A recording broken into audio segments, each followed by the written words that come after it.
Hoje eu gostaria de trabalhar com basicamente, ou trazer à memória algumas verdades que vocês avaliaram durante esses últimos dias. Esses últimos dias vocês trabalharam basicamente sobre cristãos do mundo, tem sido a temática central do mês de setembro. E quando nós falamos sobre a nossa relação com a realidade presente, nós somos desafiados a compreender algumas verdades importantes. A primeira palestra que vocês tiveram com o pastor da igreja local, com o pastor Gleidson, Cristãos na Era Secular, ele fez uma análise de Romanos no capítulo 12, o versículo 2, convidando-nos a compreender, por exemplo, a temática desse século. Logo depois nós tivemos a possibilidade de ouvir uma exposição de Cristão e a Missão, uma análise de Apocalipse no capítulo 21. Eu tive a possibilidade de ouvir todas essas exposições nessa madrugada, e eu estava ali, fiquei sem dormir até às 5, falei, acho que eu vou ouvir aquilo que foi exposto. Logo depois nós tivemos uma exposição também da professora Elane, Cristãos da Ciência, e ela fez uma análise de Romanos, ou pelo menos o texto central foi Romanos, quando ela chamou a nossa atenção para os atributos invisíveis de Deus, e esses atributos invisíveis de Deus podem fazer com que nós vejamos a grandeza de Deus, ou as obras da criação evidenciam esses atributos invisíveis de Deus. E hoje nós teremos o desafio de pensar um pouco sobre a nossa relação na universidade, e eu quero fazer a análise de Daniel no capítulo 1. Mas eu havia dito para vocês que antes da exposição bíblica, da avaliação do texto, eu julgo ser importante fazer a avaliação de dois paradigmas. Se nós estamos afirmando de que é necessário termos uma relação saudável, uma relação sadia com a universidade, a primeira coisa que nós precisamos compreender é esse elemento básico aqui, que nós vamos chamar de paradigma bíblico-teológico. Há um versículo bíblico de fundamental importância na nossa formação e que por vezes nós também não compreendemos muito bem. E o versículo bíblico é aquele: tomou, pois, o Senhor Deus ao homem e o colocou no jardim do Éden para o cultivar e guardar. Quando nós olhamos para a relação de Deus com o seu povo, nós partimos do pressuposto de que Deus nos criou e nos colocou no ambiente. E Ele nos colocou para cultivar e guardar, ou seja, para realizar uma função neste mundo. É importante compreender então que a universidade, que a política, que a economia e que tantos outros elementos, eles constituem esse espaço onde Deus nos colocou para que nós pudéssemos vivenciar as experiências dessa fé genuína nesses ambientes. A universidade não é, de maneira nenhuma, um lugar nem melhor e nem pior do que todos os outros lugares onde nós estamos inseridos. Todos os dias, quando você levanta pela manhã e você vai trabalhar, você enfrenta cenários e contextos. E nesses cenários e contextos você precisa de alguma maneira evidenciar a sua relação e a sua cumplicidade com Deus. É óbvio que se criou na cultura popular brasileira de que a universidade é um ambiente onde de alguma maneira a nossa fé será testada. Mas a verdade absoluta é de que qualquer ambiente nós poderemos passar por momentos difíceis e é necessário ter uma fé genuína para sobreviver todas essas etapas que constituem a nossa maneira de viver.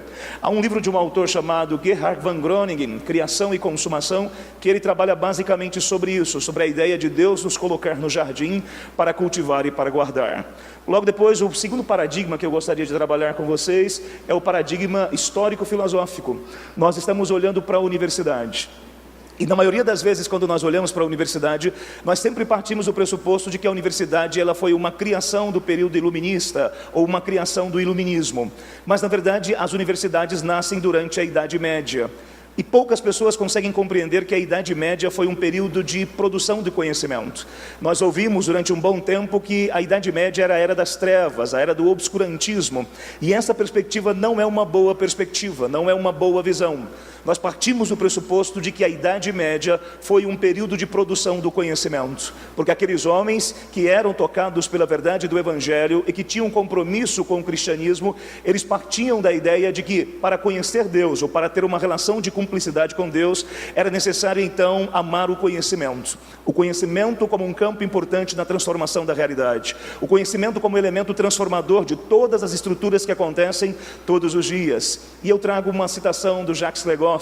Ele vai dizer o seguinte: a verdade é que a Idade Média foi uma época de fé apaixonada pela procura da razão. A ela devemos o Estado, a nação, a cidade, a universidade, os direitos do indivíduo, a emancipação da mulher, a consciência, a organização da guerra, o moinho, a máquina, a bússola, a hora, o livro, o purgatório, a confissão, o garfo, os lençóis e até a Revolução Francesa.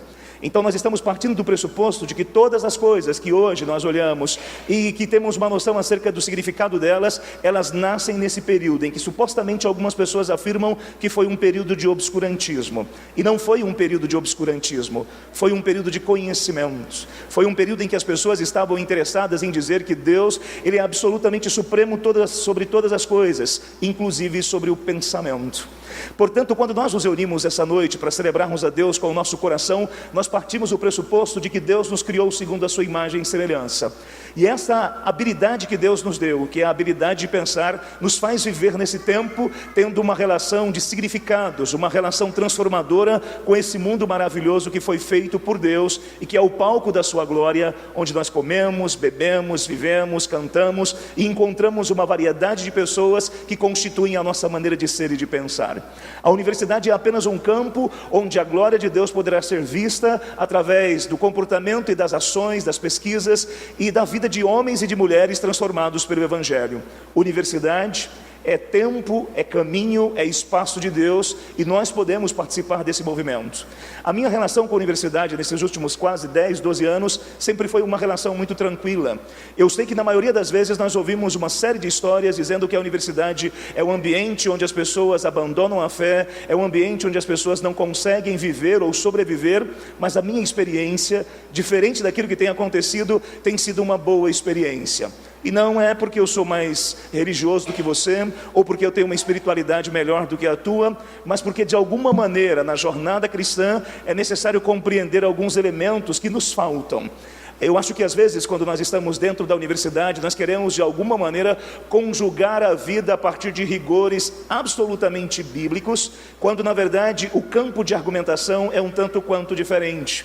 Eu preciso compreender os campos teóricos e filosóficos e a partir desses campos teóricos e filosóficos encontrar a possibilidade de fazer uma integração, como nós aprendemos na última palestra aqui na igreja, encontrar pontos de contato e a partir desses pontos de contato criar uma relação de inteligência, de adoração com Deus a quem nós servimos e assim produzir conhecimento, transformação da realidade através do Evangelho que é poderoso para alimentar o coração dos homens.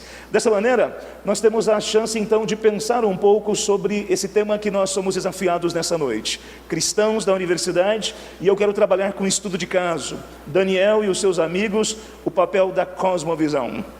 Então, acompanhe comigo a leitura do texto, por favor, para que nós tenhamos a possibilidade de fazer uma exposição acerca de algumas verdades bíblicas que nós encontramos aqui.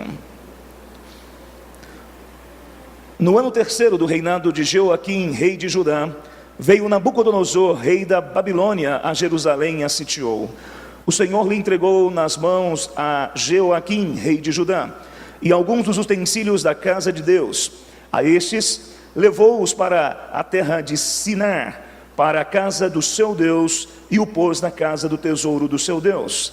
Disse o rei Aspenaz, chefe dos seus eunucos, que trouxesse alguns dos filhos de Israel, tanto da linhagem real como dos nobres, jovens sem nenhum defeito, de boa aparência, instruídos em toda sabedoria, doutos em ciência, versados no conhecimento e que fossem competentes para assistirem no palácio do rei e lhes ensinasse a cultura e a língua dos caldeus. Determinou-lhes o rei ração diária das finas iguarias da mesa real e do vinho que ele bebia, e que assim fossem mantidos por 3 anos, ao cabo dos quais assistiriam diante do rei. Entre eles se achavam dos filhos de Judá, Daniel, Ananias, Misael e Azarias. O chefe dos eunucos lhes pôs outros nomes, a saber a Daniel, o de Beltesazar, a Ananias, o de Sadraque, a Misael, o de Mesaque, e Azarias, o de Abednego. Resolveu Daniel firmemente não contaminar-se com as finas iguarias do rei, nem com o vinho que ele bebia. Então pediu ao chefe dos eunucos que lhe permitisse não contaminar-se. Ora, Deus concedeu a Daniel misericórdia e compreensão da parte do chefe dos eunucos.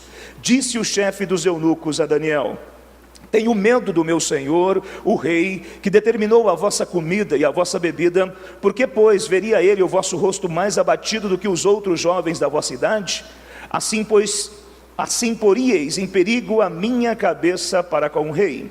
Então disse Daniel ao cozinheiro-chefe, a quem o chefe dos eunucos havia encarregado de cuidar de Daniel, Ananias, Misael e Azarias: experimenta, peço-te, os teus servos 10 dias, e que se nos deem legumes a comer e água a beber. Então se veja diante de ti a nossa aparência e as dos jovens que comem das finas iguarias do rei. Segundo vires, age com os teus servos. Ele atendeu e os experimentou 10 dias. No fim dos 10 dias, a sua aparência era melhor. Estavam eles mais robustos do que todos os jovens que comiam das finas iguarias do rei. Com isto, o cozinheiro-chefe tirou deles as finas iguarias e o vinho que deviam beber, e lhes dava legumes. Ora, a estes 4 jovens Deus deu conhecimento e inteligência em toda cultura e sabedoria, mas a Daniel deu inteligência de todas as visões e sonhos. Vencido o tempo determinado pelo rei para que os trouxessem, o chefe dos eunucos os trouxe à presença de Nabucodonosor. Então o rei falou com eles. E entre todos não foram achados outros como Daniel, Ananias, Misael e Azarias. Por isso passaram a assistir diante do rei. Em toda a matéria de sabedoria e de inteligência sobre o que o rei lhes fez perguntas, os achou 10 vezes mais doutos do que todos os magos e encantadores que havia em todo o seu reino. Daniel continuou até o 1º ano do rei Ciro. Resolveu Daniel firmemente não contaminar-se com as finas iguarias do rei. Feche os seus olhos. Deus Todo-Poderoso, nessa noite nós nos reunimos na tua casa para celebrar o teu nome.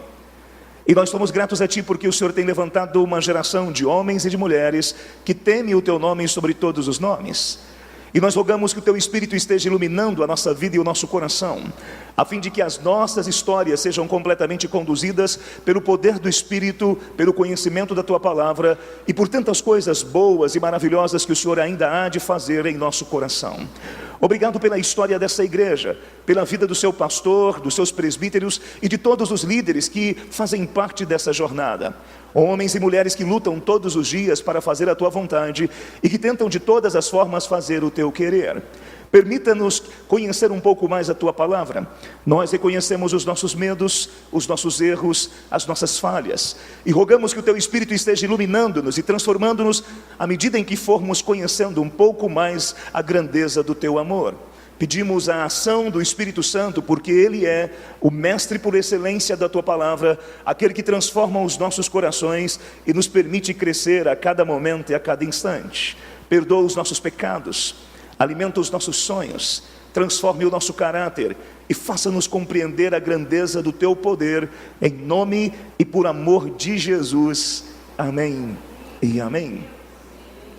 Quando nós nos reunimos nesta noite, nós somos desafiados então a pensar que a universidade é um campo onde nós fomos inseridos. Muitos de vocês já tiveram a possibilidade de viver durante anos nesse ambiente. E talvez passaram por situações constrangedoras. Algumas pessoas imaginavam que vocês não deveriam estar ali pelo simples fato de vocês serem pessoas que temem a Deus ou que o amam sobre todas as coisas.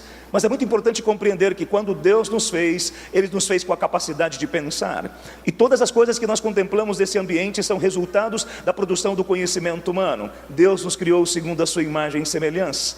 E é por isso então, dotados dessa habilidade, que nós podemos sair dos nossos lares e nós podemos cultivar uma vida de significados, de transformações e de mudanças a partir do conhecimento. A universidade é, sem sombra de dúvidas, o ambiente do conhecimento, ou pelo menos o ambiente da problematização do conhecimento.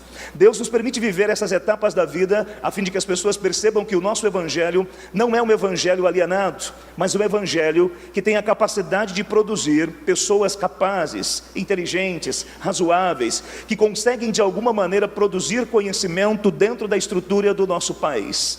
Na nossa última palestra, nós tivemos a chance então de ouvir uma série de cientistas, de homens e de mulheres, habilitados e qualificados. Mas além desses homens e mulheres, existem historiadores, filósofos, poetas, sociólogos, que também estão trabalhando e estão tentando de todos os modos demonstrar através de uma fé verdadeira e de uma postura do conhecimento genuíno de que é possível conciliar. Aliás, nunca houve esse distanciamento. O distanciamento foi criado por conta da nossa concepção errada, ou o distanciamento foi criado por conta da própria queda, que afastou a ideia de que fé e conhecimento são dois elementos que se entrelaçam e que só faz sentido a vida quando você consegue conceber a realidade a partir desses dois elementos.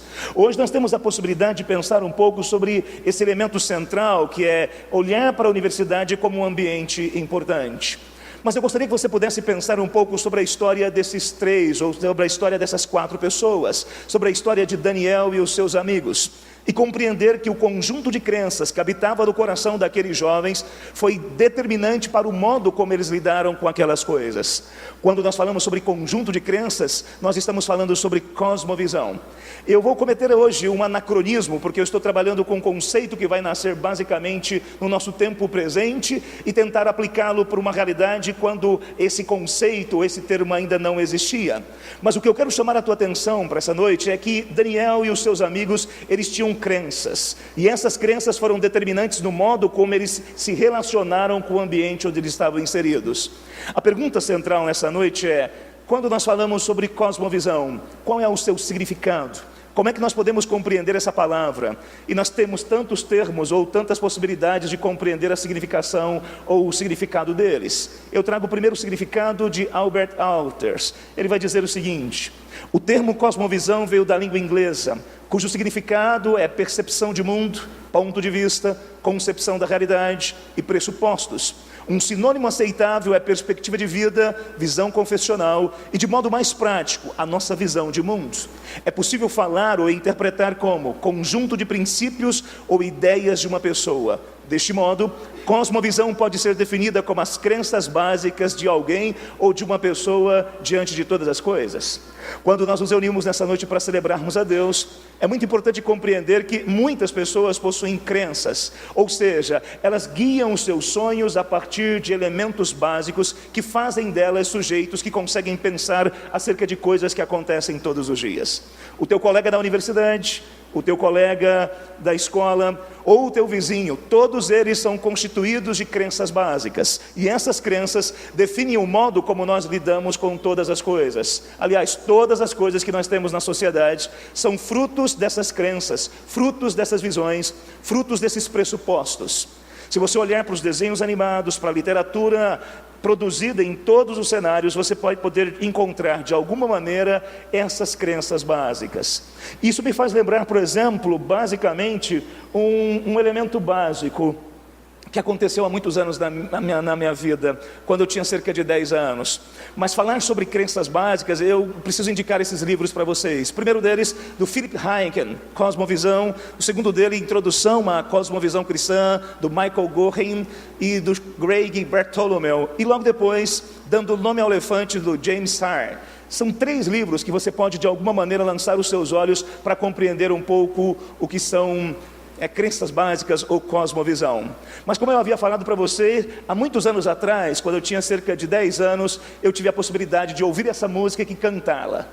Eu estava no 4º ano, ou na 4ª série do Fundamental. E o meu professor de biologia, ele pegava um violão e começava a cantar essa música. Eu não sei quantos de vocês conhecem essa canção, mas essa canção era cantada quase que todos os dias da nossa aula de biologia. A música é Irá Chegar, Banda PG e Raiz. E essa canção, ela conseguiu de alguma maneira imprimir na nossa mente, no nosso coração, alguns significados. Mas é óbvio que quando nós tínhamos 10 anos, nós não sabíamos quais eram as crenças básicas que estavam por detrás da construção dessa canção. Eu não sou cantor, mas a canção era basicamente o seguinte: irá chegar um novo dia, um novo céu, uma nova terra, um novo lar. E nesse dia os oprimidos a uma só voz da liberdade irão cantar. E essa letra, ela era cantada todos os dias pelo nosso professor. Até que quando eu cheguei aos meus 40 anos, eu tive a possibilidade de fazer uma análise da letra E eu fui descobrir que essa letra é trabalhada basicamente pela teologia da libertação.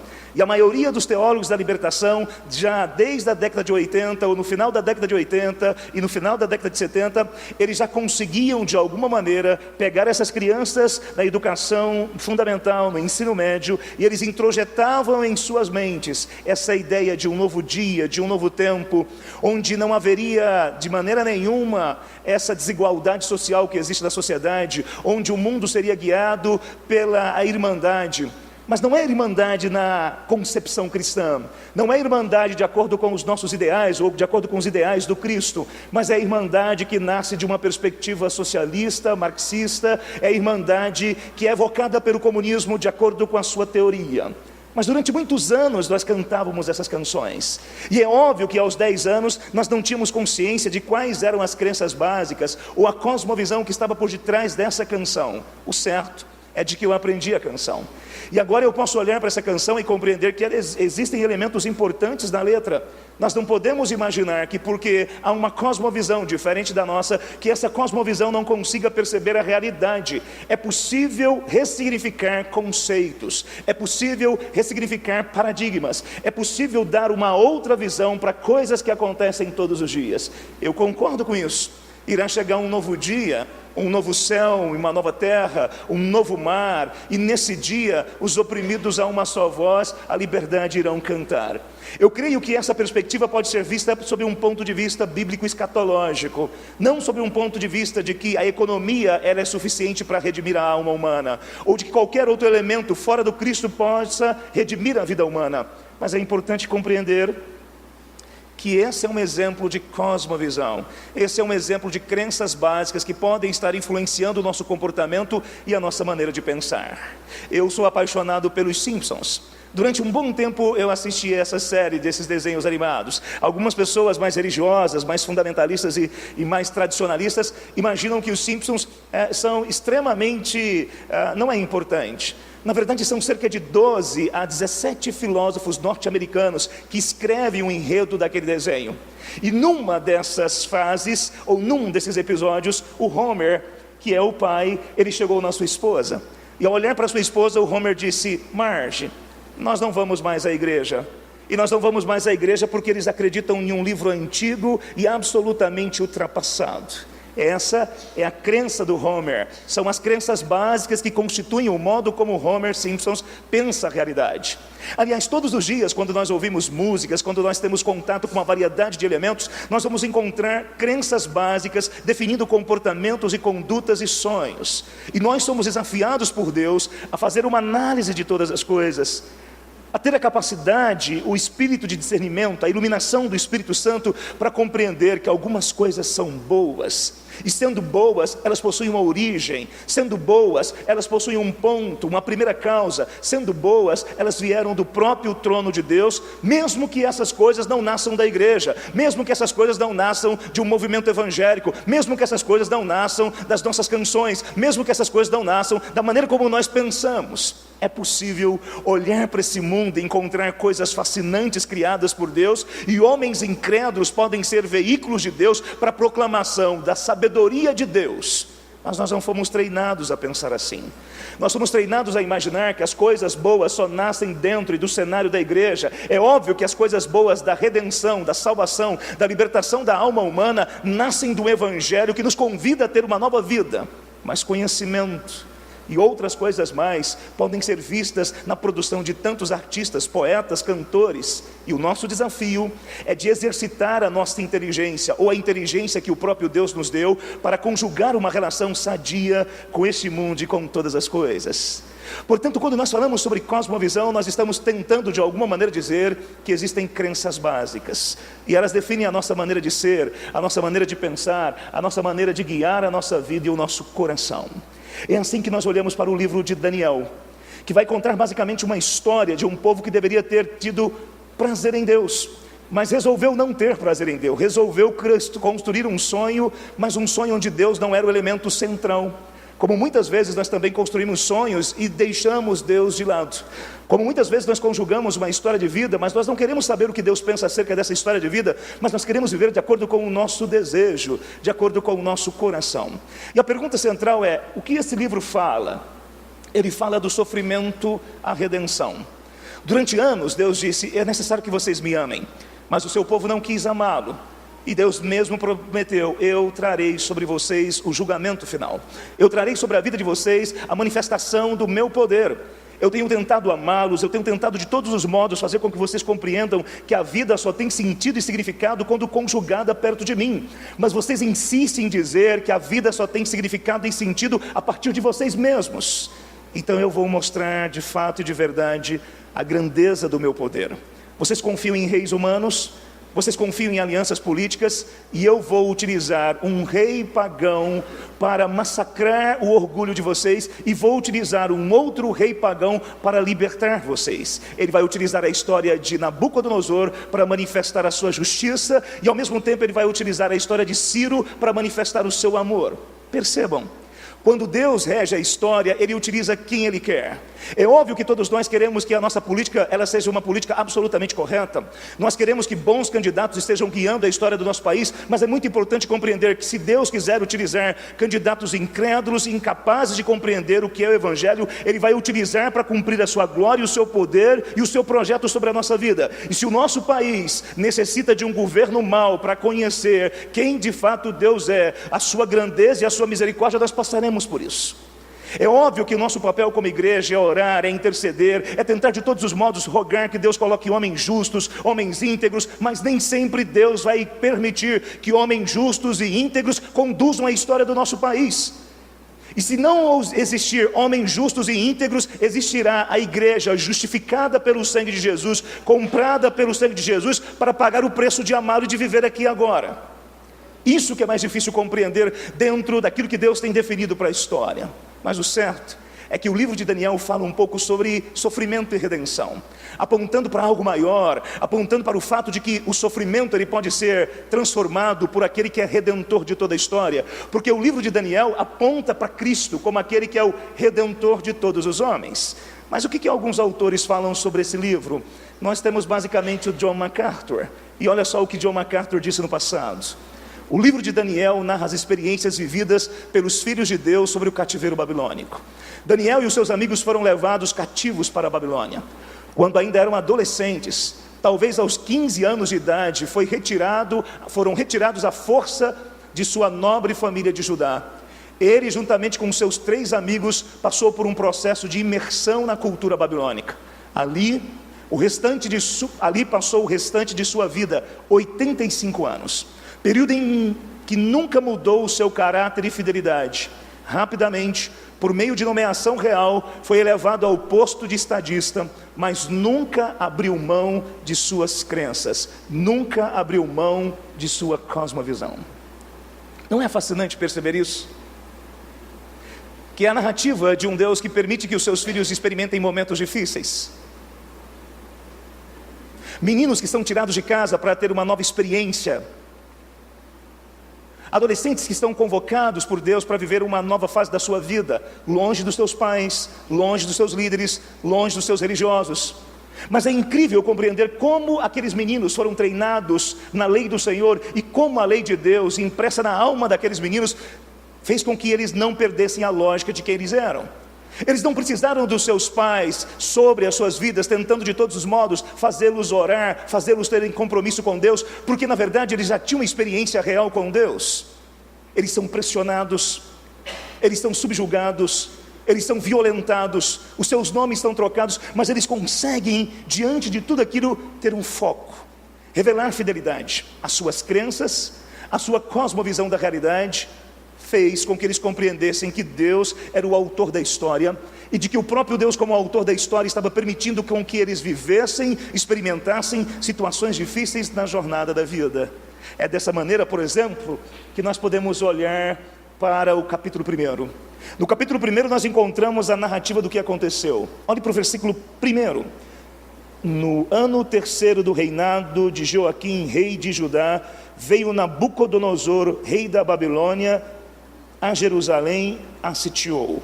O Senhor lhe entregou nas mãos o rei de Judá e alguns dos utensílios da casa do seu Deus. Nós encontramos o texto dizendo que agora Nabucodonosor sitiou aquela região. Ele manifesta o seu poder e a sua inteligência e a sua maldade sobre os filhos de Deus. Mas é interessante compreender que ele só pode fazer isso porque o próprio Deus permitiu que ele fizesse. Não sei se você consegue perceber esse suposto contraste que a passagem bíblica nos apresenta. Ele sitiou a cidade, o Senhor lhe entregou nas suas mãos a cidade, mostrando que todas as coisas acontecem nesse mundo de acordo com o plano de Deus e de acordo com a soberania de Deus, e nada pode escapar daquilo que Deus determinou. É o próprio Deus quem permite que essas coisas aconteçam, como muitas vezes dores, sofrimentos, medos, como também acontecem. Como muitas vezes a morte pode atropelar os nossos sonhos, e essas coisas acontecem não porque os homens são senhores do destino ou porque os demônios têm poder sobre a história, mas porque o próprio Deus está fazendo todas as coisas de acordo com o seu poder e a sua glória. E isso deveria fazer com que nós tivéssemos aquela sensação de que Deus de fato ele tem poder para criar todas as coisas, e de que nós não precisamos de apadrinhamentos políticos para conduzir os nossos sonhos. E às vezes nós confiamos demais nos apadrinhamentos políticos que podem de alguma maneira conseguir alguma coisa para todos nós. É óbvio que nós somos convidados a ter uma relação de gentileza, de sensibilidade, de humildade. Nós não somos chamados para sermos pessoas indiferentes e incapazes de sentar e conversar com pessoas que pensam de maneira diferente de nós. Mas é muito importante compreender que Deus tem o domínio sobre toda a história. No capítulo 1 nós encontramos então a história de Daniel e os seus amigos. E há um teólogo batista norte-americano, Jeff Thomas. Eu fiquei impressionado com a beleza com que ele fez a análise desse capítulo 1. Ele diz: Daniel e os seus amigos estavam cerca de 800 quilômetros longe de casa, no deserto da Síria, na Babilônia, 606 anos antes de Cristo. Durante anos Deus instruiu o seu povo, mas este não lhe deu atenção. Então o próprio Senhor da história entregou Jerusalém, os utensílios do templo e o seu povo a Nabucodonosor. Neste livro encontramos o relato de Daniel, evidenciando que foram 70 anos de uma batalha espiritual entre o reino das trevas e o reino da luz. A luta que aqueles adolescentes travaram teve como marca a fidelidade ao Senhor. Nabucodonosor tinha os seus corpos cativos, e agora, de modo sagaz, ele queria suas almas, afeições, personalidades, crenças e sonhos. Eu acho fascinante essa afirmação, essa última afirmação do autor. Quando nós contemplamos a história e o modo como aqueles meninos foram levados, nós encontramos basicamente esses jovens com seus corpos cativos. Mas havia algo que não estava cativo: a sua fé, a sua personalidade, os seus sonhos, as suas crenças. Elas não estavam aprisionadas. E isso é muito interessante compreender. E eles não estavam, na próxima afirmação que o autor nos traz, eles não estavam de maneira nenhuma passando por momentos tão ruins assim. Olha só, a tentativa de modificação cultural produzida pelo rei da Babilônia se deu através de um processo de sedução. Por favor, ouçam isso. A tentativa de modificação cultural produzida pelo rei da Babilônia se deu através de um processo de sedução, visto que aqueles jovens não estavam em um campo de concentração, mas na corte dos caldeus, e por sua vez eram tratados como aristocratas. Nesse sentido, a manipulação do comportamento daqueles rapazes se daria pela projeção sociopolítica e profissional, uma espécie de desconstrução silenciosa do caráter. Uma das coisas mais difíceis na vida é quando você está sendo pressionado, mas quando você sente o peso da pressão. Quando você está sendo violentado nas suas convicções, a sua primeira atitude é ter uma resposta de imediata, não é isso?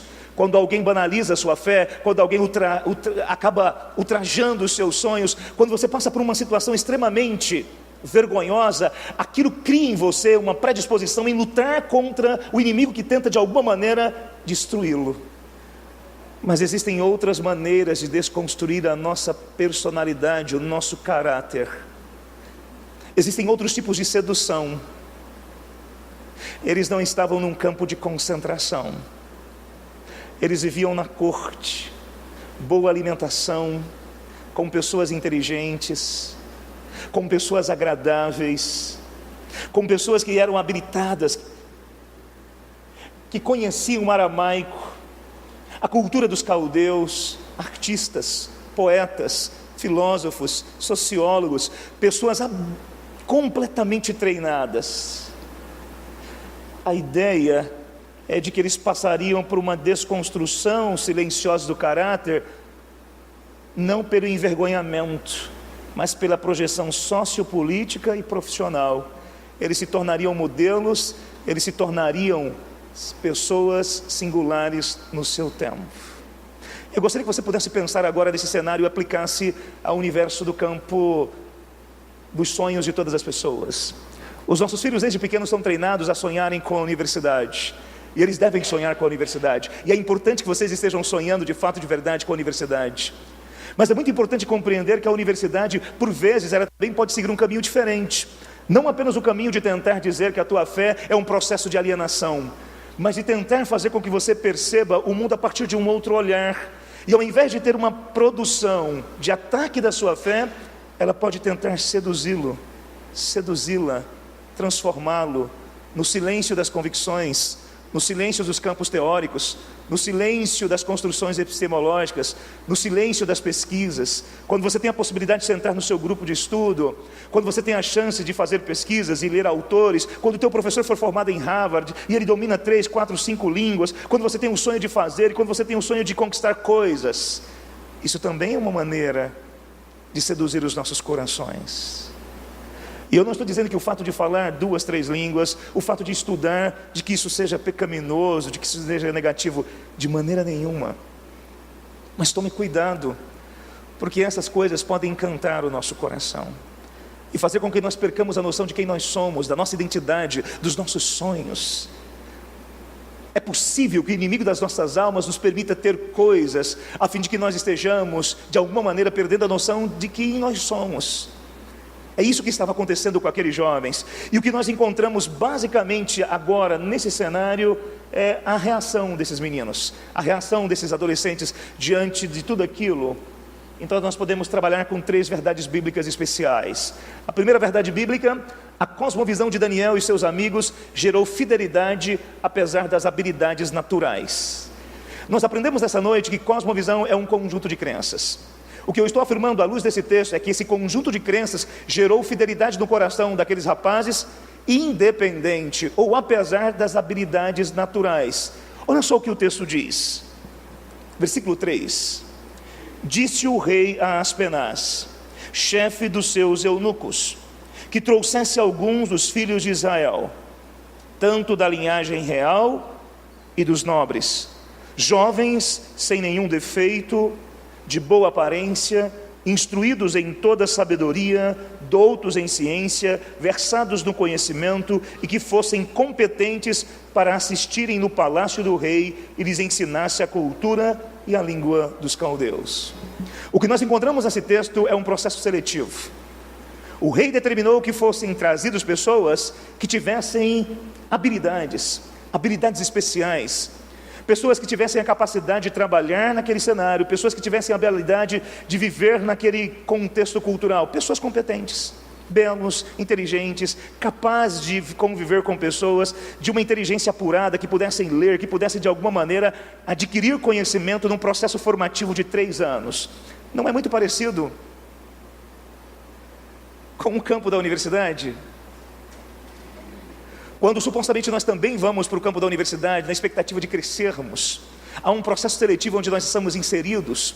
Mas o que me chama a atenção nesse texto é de que apesar dessas habilidades naturais, apesar de todas essas coisas, desses dotes, eles conseguem ser fiéis a Deus.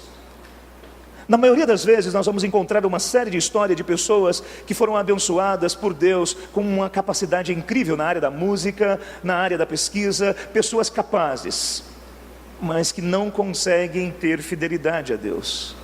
Não existem vários casos de cantores, de professores, de pessoas que supostamente cresceram e que imaginaram, mas eu cresci tanto. E se eu cresci tanto, eu sou o ponto da verdade. Se eu cresci tanto, eu sou o ponto de todo o conceito. e acabam abandonando a Deus, porque elas imaginam que as suas habilidades, elas são inatas, essas habilidades são fruto do seu próprio exercício intelectual, são fruto da sua própria história, quando na verdade essas habilidades, elas são consequências de terem sido feitas segundo a imagem e semelhança de Deus, e portanto elas possuem perfeições, características dadas pelo próprio Deus. Quando nós temos fé genuína no Deus que nos criou, nós demonstramos fidelidade a Ele, independente das habilidades que nós tenhamos. Aliás, nós utilizamos as nossas habilidades para a glória de Deus.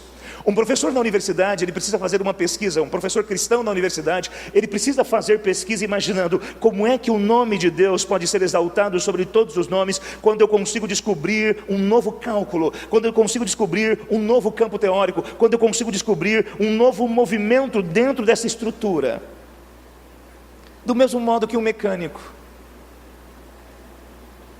quando um mecânico está trabalhando, e quando ele tem uma habilidade de apenas com o ouvido dar um diagnóstico, essa habilidade que alguns mecânicos possuem é fruto da bondade, do exercício e da experiência de alguém que trabalha ou tem trabalhado muito, porque Deus tem lhe permitido ter experiências formativas dentro do seu próprio trabalho.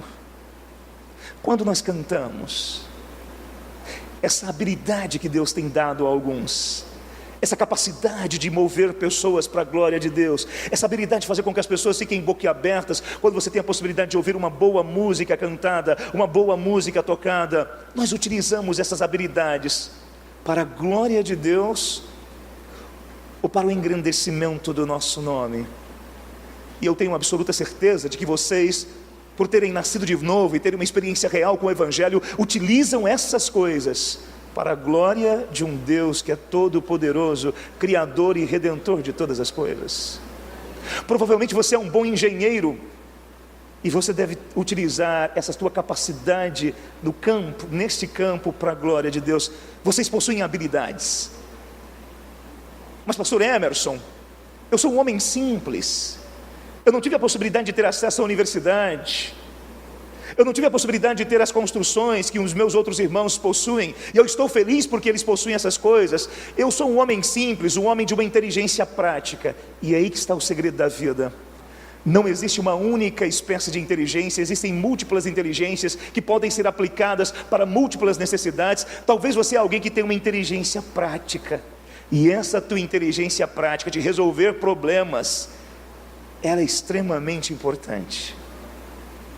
Independente de qual seja a habilidade que Deus lhe deu, você deve entender que ela lhe foi dada como um gesto do carinho de Deus, do amor de Deus, da bondade de Deus, e você é muito importante na esfera do reino. Você é muito importante. E as inteligências que habitam em você, elas podem ser utilizadas para a glória de Deus, em benefício dos homens, do poder do Espírito Santo, sob a mediação do Espírito e sob a mediação de Jesus. Compreendem isso? Que aqueles rapazes, eles foram fiéis a Deus apesar das suas habilidades. Mas em segundo lugar, a cosmovisão de Daniel e seus amigos gerou fidelidade apesar das oportunidades reais. Eu não sei quantos de vocês notam nesse texto que eles são levados para um outro mundo, para uma outra pátria, para viver uma nova experiência de vida. Eles estão longe dos seus pais, das suas cidades.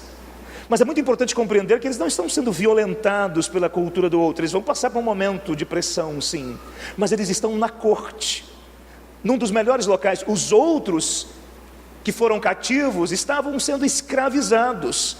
A gente sempre esquece, eles estão vivendo em situações diferentes, mas no mesmo momento histórico. A estes, a nobreza, jovens que faziam parte da nobreza, vivem uma etapa diferente. A multidão de homens e de mulheres estão sendo massacrados e humilhados. Mas eles conseguem ser fiéis a Deus, apesar das oportunidades. Eles tinham acesso a informações, acesso direto a pessoas que detinham poder e influência na cultura dos caldeus. Mas eles resolvem demonstrar fidelidade a Deus, apesar de todas as oportunidades reais que receberam. E isso é muito importante compreender, que por vezes Deus vai nos permitir ter acesso a ambientes, a mundos, onde nós deveremos de alguma maneira compreender que nós só estamos ali porque Deus permitiu que estivéssemos. Em outras palavras, Deus vai te colocar em locais importantes para que você possa de alguma maneira representá-lo da melhor forma possível. Eu creio que Deus pode colocar pessoas na universidade, nas empresas, em qualquer ambiente, mas Deus nos coloca em ambientes estratégicos para que o nome dele seja visto em todos os mundos, em todos os ambientes. Como Deus tem colocado pessoas na universidade, Deus tem colocado pessoas no campo das vendas, Deus tem colocado pessoas entre os serventes, Deus tem colocado pessoas entre os pedreiros, Deus tem colocado pessoas entre os garimpeiros, Deus tem colocado pessoas entre uma variedade de funções e serviços na nossa história. Agora eu preciso revelar fidelidade a Deus, apesar das oportunidades que Ele me dá. Porque às vezes, quando nós recebemos as oportunidades que vêm do trono de Deus, a nossa tendência é esquecer de quem nos colocou ali. Quem te colocou onde você está? Talvez você tenha sido colocado naquele ambiente, naquele grupo de advogados, para que você pudesse fazer com que o nome de Deus fosse visto, ou o nome de Deus seja visto através da sua função como um bom advogado. E para que o nome de Deus seja visto através da sua função como advogado, você não precisa ficar recitando a Bíblia todos os momentos. Você não precisa ficar recitando frases evangélicas todos os momentos. Você não precisa colocar uma roupa evangélica para que as pessoas possam de alguma maneira compreender que você é. Porque em primeiro lugar não existe nem roupa evangélica, existe roupa. Então você não precisa ficar colocando ou tentando de alguma maneira provar quem você é. Você não precisa ficar com um discurso fundamentalista ou um discurso evangélico tentando provar para as pessoas que Deus está com você. Não, quando Deus está com você, as pessoas saberão que Ele está com você. Não é por conta do seu discurso, não é por conta das suas roupas, mas é por conta do modo como você vive, respira, sonha, pensa, sorri. Você é uma pessoa agradável, educada, você é uma pessoa dedicada, você trabalha, você estuda, você se entrega de corpo e alma para as coisas que Deus tem colocado você para fazer. E às vezes nós somos colocados em funções determinantes da história, mas nós não conseguimos compreender que essas funções, esses ambientes nos foram dados para que o nome de Deus fosse conhecido. E às vezes Deus te coloca em determinados locais, você chega atrasado,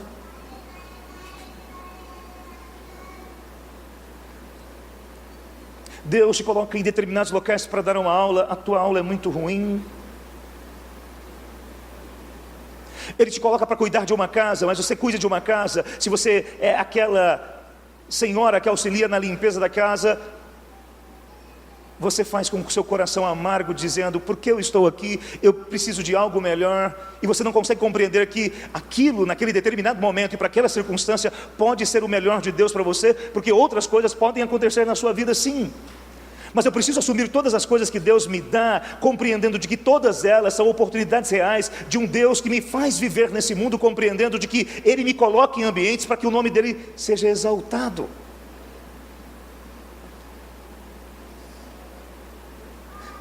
Eu não sei quantos de vocês já tiveram a possibilidade de olhar para os garotos que empacotam as nossas compras. Eu fui empacotador no supermercado Real durante 2 anos ou 3 anos. Nós éramos sujeitos invisíveis. E essa invisibilidade também se dá na igreja. Quando você não faz parte da elite espiritual da igreja, você é um nada. Na igreja, eu sempre fui um anônimo. Na época que não tinha o data show, era o retroprojetor. Eu era o menino do retroprojetor, mas geralmente o menino do retroprojetor, ele não tem habilidades especiais. Ele é invisível. Ele não é o cara bonito da igreja que conquista as meninas. Ele não é o cara divertido nos acampamentos que conquista as meninas. Ele não é o bom de bola que consegue de alguma maneira fazer com que as meninas fiquem olhando para ele. Ele é apenas o sujeito invisível. Ele não é filho dos grandes da igreja. Ele não tem nome, ele não tem sobrenome, ele não tem dinheiro, ele não tem visibilidade. Ele não é filho dos presbíteros, dos pastores. Ele não é filho de ninguém. Ele é apenas filho de Deus, mas isso parece que não tem importância para ninguém. E na maioria das vezes, quando você não ocupa uma visibilidade real, uma visibilidade concreta, as pessoas não te enxergam, as pessoas não te veem, as pessoas não importam com a sua história e com a sua vida. E assim nós conjugamos uma relação com os outros. Assim nós tratamos os meninos que estão empacotando ali tudo aquilo que nós compramos. Eles são tornados sujeitos invisíveis. E existem pesquisas que falam sobre isso. Mas nós não somos invisíveis. E nós não somos porque Deus nos coloca em determinados locais para fazer exatamente aquilo que Ele quer que façamos. As oportunidades reais são criadas por um Deus que é supremo sobre todas as coisas. E a gente precisa aprender a viver feliz, sabendo de que Deus pode também nos tirar daqueles locais e nos colocar em outros ambientes.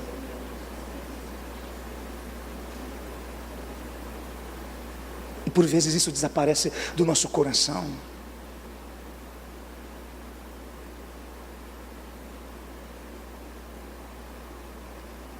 Eu não sou nenhum exemplo de superação.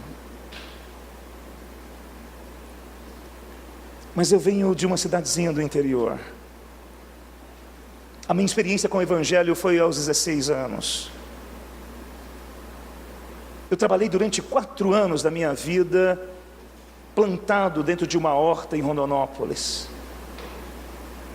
filho de mãe solteira, experimentando o processo de exclusão pelo fato de não pertencer ao padrão de uma família nuclear, ao padrão de uma família perfeita,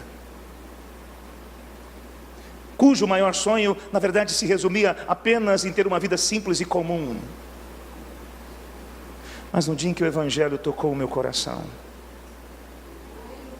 a ascensão que eu posso ter, ela se deu por conta do Evangelho, que me fez compreender que a educação é um caminho que liberta os homens da sua ignorância, que a educação é um caminho que provoca novas histórias. Deus nos tira do anonimato e nos permite viver para a glória dEle, e é uma das coisas mais difíceis. O Deus que nos tira do anonimato e nos dá visibilidade, Ele nos convida a viver como se fôssemos sempre anônimos todos os dias, para que o nosso ego não cresça, mas que o nome dEle seja visto através de nós. Ele nos tira do anonimato, nos dá visibilidade e diz: viva como anônimos desse mundo, porque quando vocês viverem no anonimato do reino, provocando uma revolução silenciosa neste mundo, as pessoas me verão e poderão vê-lo também como um veículo dentro da transformação da realidade. Isso é uma das coisas mais complexas da vida com Deus.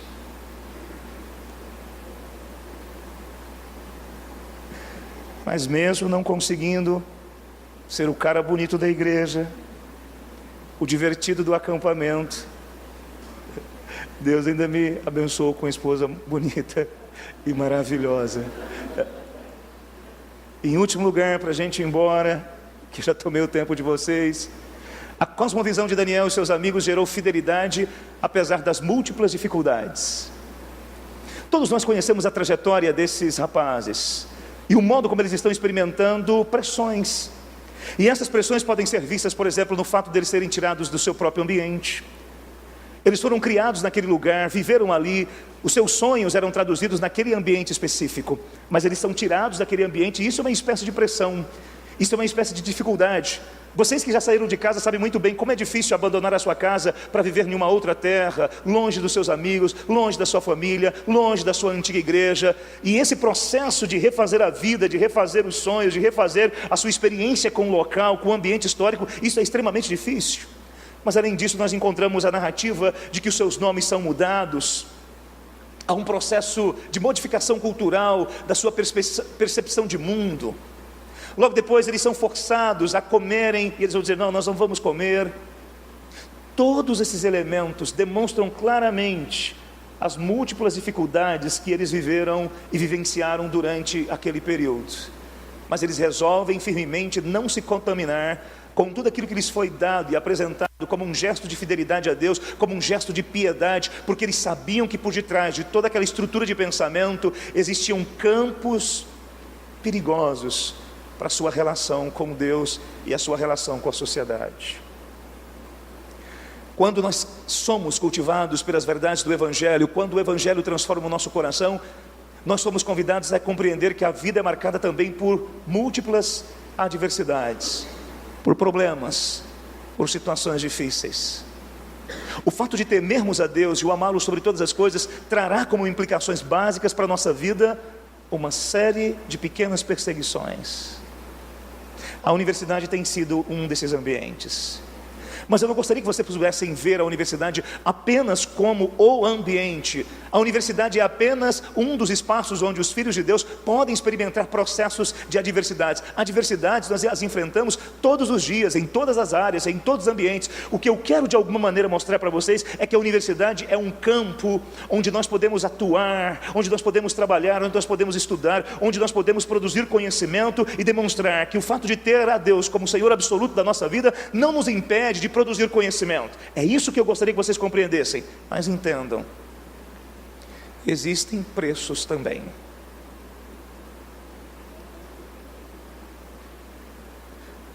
Nós teremos que conquistar espaços. E só conquista espaços com competência, com dedicação, com pesquisa, com qualidade de pensamento, com capacidade de conviver, com a capacidade de experimentar a integração dos conhecimentos. Se Deus tem te chamado para esse mundo e para essa área, eu tenho certeza de que Ele vai utilizar a sua vida.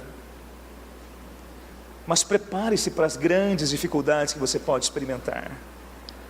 Como também você enfrenta em casa, no trabalho, com a sua família, com os seus filhos, em todos os dias da sua jornada.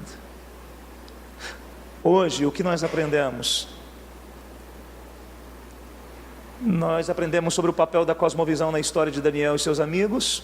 A cosmovisão de Daniel e os seus amigos gerou fidelidade, apesar das habilidades, oportunidades e de dificuldades.